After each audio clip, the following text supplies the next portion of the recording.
All right, lesson 11, second to last lesson of the Algebra 2 course. Let's get ourselves going. All right, guys, we are going to be talking about some terminal reference angles here, and we're going to finish up our unit circle. Remember, you can pause at any time to copy what you need. All right, so this is the unit circle and its completion.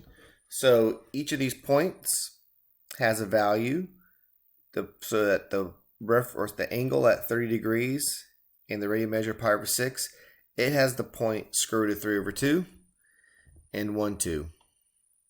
So these are the points going around. You will notice a pattern as you go around.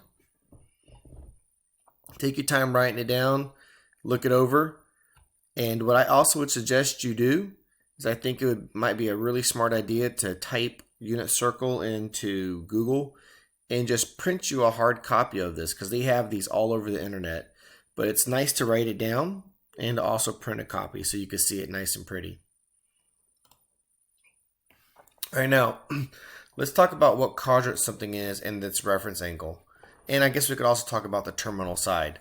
So if you look at 240 degrees, this is this angle right here that I just highlighted in red. That's the terminal side. The terminal side is at the 240.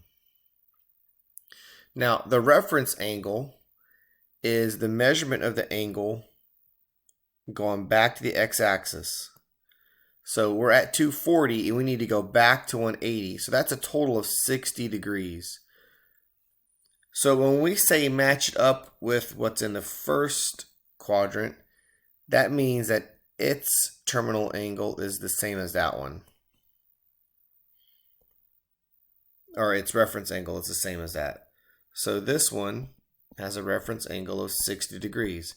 Remember that your reference angle is always going to be in between 0 and 90. So it'll be like the measurement of an angle in the first quadrant. Let me erase. Let's take a look at the next one.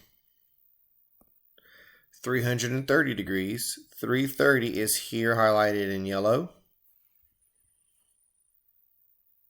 Now we can see that in order to get back to the x-axis, that's going to be here. It's the quickest route. And 330 back there is a full circle, would be 360 degrees. So that's 30 degrees. To go from 330 to 360 is 30. So if I were to draw its matching angle in the first quadrant, I would draw the 30-degree angle. All right, I'm not going to draw any more in the first quadrant. We don't need that right now. But you could use it on an assignment because we ask you to draw it in there.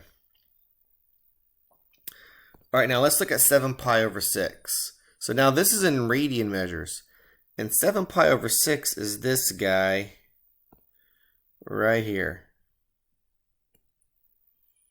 Now, to go back, we can see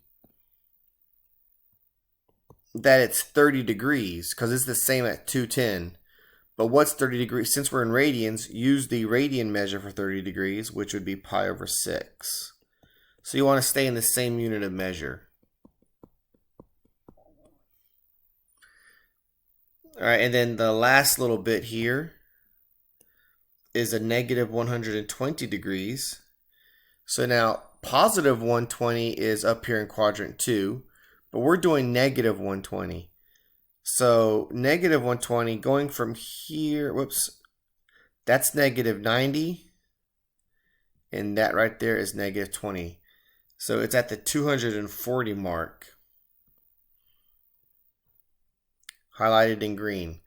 That is the terminal side for negative 120 degrees.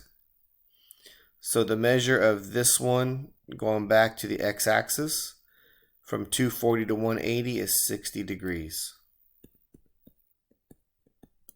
And we have done the reference angle pieces. All right, guys, that is it for now. We'll wrap our stuff up on Tuesday of next week, and we should be in a pretty good shape. All right, you guys all take care, stay safe. Oh, actually, hold up before we get out. There you go. I realize I should probably be putting in a link to the exit tickets into the slides. Don't know why I didn't think about this earlier. So you've always got access to it. So here's the link. It's kind of hard for you to link from the video, but I will put this also on the PowerPoint from Zoom class. So now you guys know where to go. And then we have this piece. So 2 things to work on from today. So it's less than normal. All right, now you guys can take care. Stay safe.